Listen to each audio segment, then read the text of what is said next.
Welcome back to another technical deep dive here in the Debug Zone. Today we're tackling a big question and breaking it down with insights from other users. Hopefully this clears up some misconceptions and helps you get the answer you need. So buckle up, stay a little curious, and let's jump right in.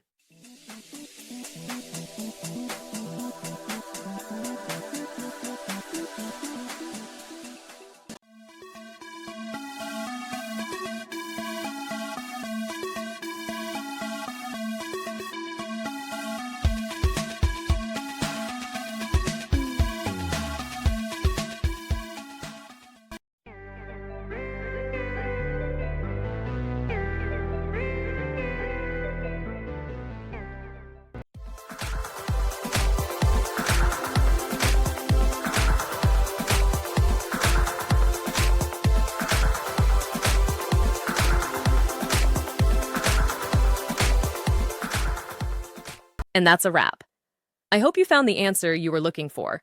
If you did, take a second to hit that subscribe button. It really helps out. And let me know in the comments which solution worked best for you. See you next time in the Debug Zone.